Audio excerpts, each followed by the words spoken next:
আসসালামু আলাইকুম। আশা করি আপনারা সবাই ভালো আছেন। আমিও আলহামদুলিল্লাহ ভালো আছি। তো এটা আমার ফার্স্ট ভিডিও। জানি না আপনাদের কাছে কেমন লাগবে। যদি ভালো লাগে চ্যানেলটি সাবস্ক্রাইব করে পাশে থাকবেন।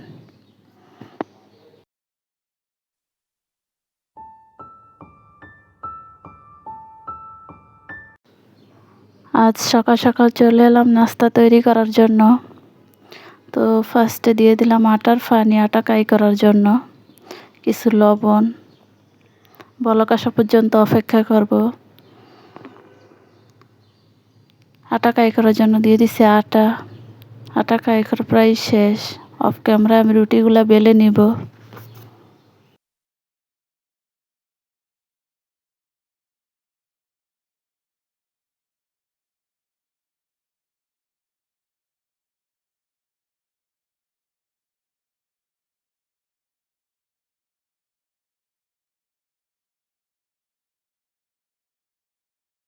এক এক করে আমি সবগুলো রুটি ছেঁকে নিচ্ছি।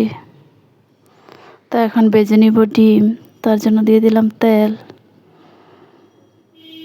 এক এক করে ডিমগুলো ভেজে নিব। আলু ভাজি করার জন্য দিয়ে দিলাম তেল, পেঁয়াজ।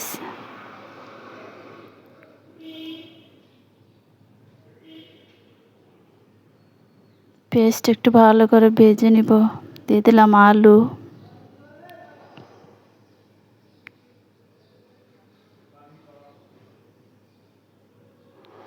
স্বাদ মতো লবণ, একটু হলুদ। ভালো করে নেড়ে চেড়ে বা ঢাকনা দিয়ে দিব। ঢাকনা উঠে কিছু কাঁচামরিচ দিয়ে দিব। ভাজিটা প্রায় শেষ। এবার চা রান্না করব। তার জন্য নিয়ে নিলাম পানি। পানিটা বলক আসা পর্যন্ত অপেক্ষা করব। দিয়ে দিলাম চা পাতা। আমার চাটা প্রায় রান্না করা শেষ। এখন আমি সকালে নাস্তাটা করে নিব।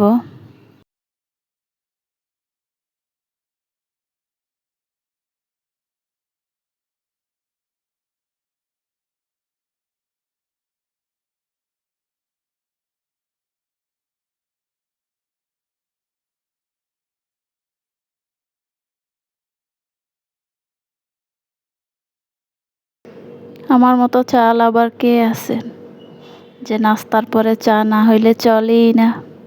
আমার কাছে কেন যেন মনে হয় নাস্তার পর এক কাপ চা না খেলে নাস্তাটা পরিপূর্ণ হয় না বা কোনো তৃপ্তি পাওয়া যায় না। তাই আমি সব সময় সকালে নাস্তার পর এক কাপ চা খাওয়ার চেষ্টা করি। তো চাটা এখন খেয়ে নেব। আসলে কি, মানুষ অভ্যাসের দাস। যার খেয়ে অভ্যাস, আর যারা না খান তাদের কথা আর কি বলবো। তো এখন চা খাওয়া শেষ। এখানে নাস্তার প্লেটগুলো একটু গুছিয়ে নিব। টেবিলটা একটু ক্লিন করে নিব। আসলে আমার কাছে মনে হয় সময়ের কাজ সময় মতো করলে সময়ও বাঁচে, কাজটাও পরিপূর্ণভাবে হয়। তাই আমি চেষ্টা করি সব সময় সময়ের কাজ সময় মতো করার জন্য। তো এখন নাস্তা খাওয়ার পর প্লেটটি একটু ক্লিন করে নিব।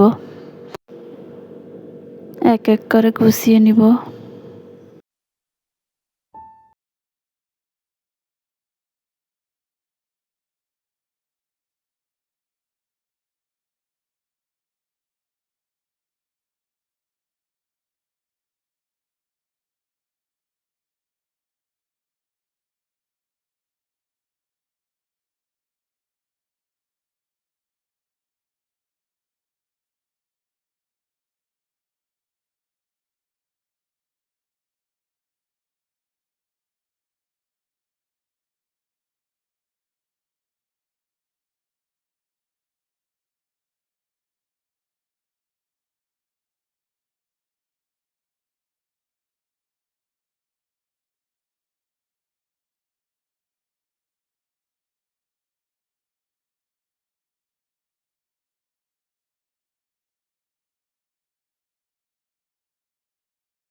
নতুন হাঁড়িতে রান্না করার আনন্দটাই আলাদা।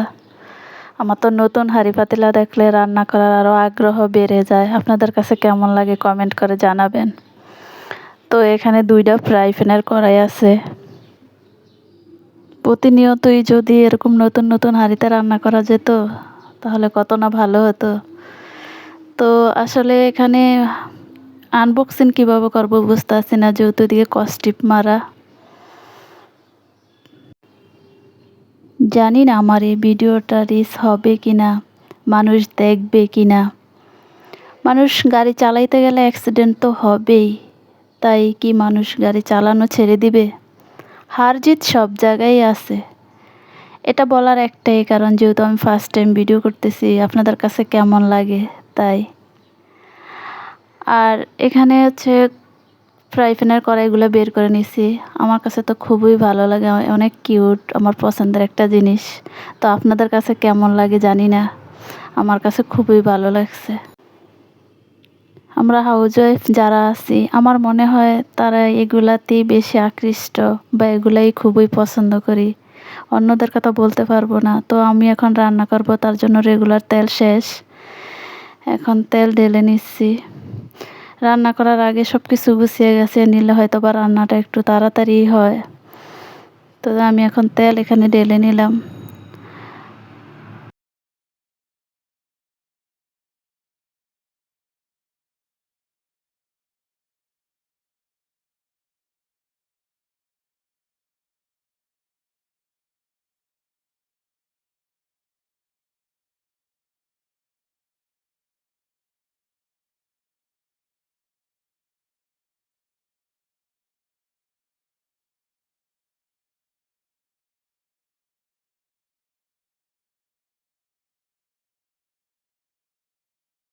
করব, তার জন্য কড়াইতে দিয়ে দিলাম তেল।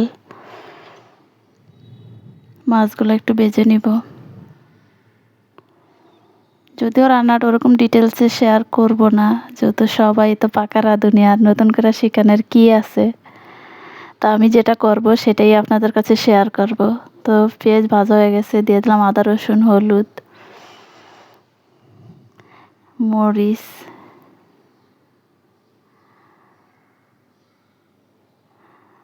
মশলাটা একটু কষিয়ে দিয়ে দিব শাকগুলো, যেহেতু কই মাছ দিয়ে শাক রান্না করব।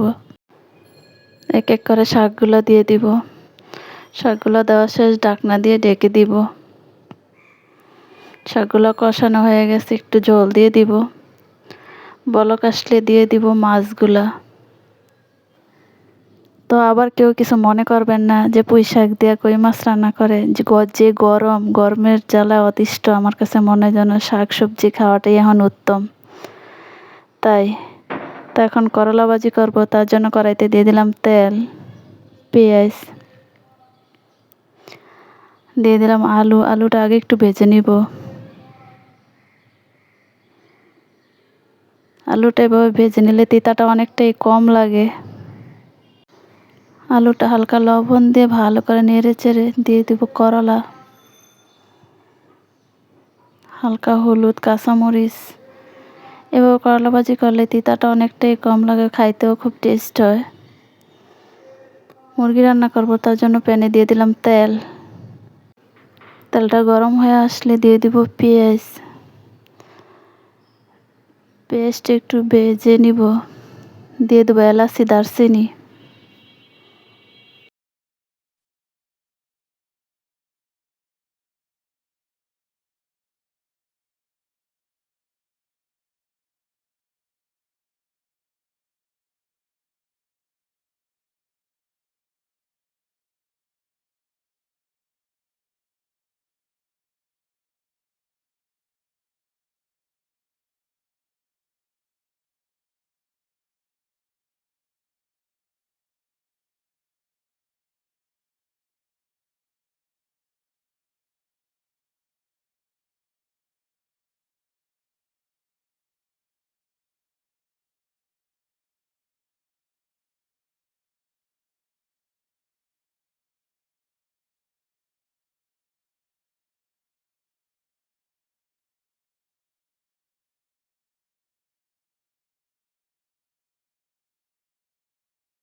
আসলেই ব্যস্ত নগরীতে মাঝে মাঝে ঘুরতে যেতে ভালোই লাগে। প্রাকৃতিক দৃশ্য, পশু পাখি, গাছের উপর দিয়ে হাঁটতে তো সেই ছোটবেলার কথা মনে পড়ে যায়। ফুল ফল, এ ধরনের সুন্দর দৃশ্য দেখলে তো মনে হয় যে কত পরিচিত, কত চেনা, কত শোনা, সেই সুন্দর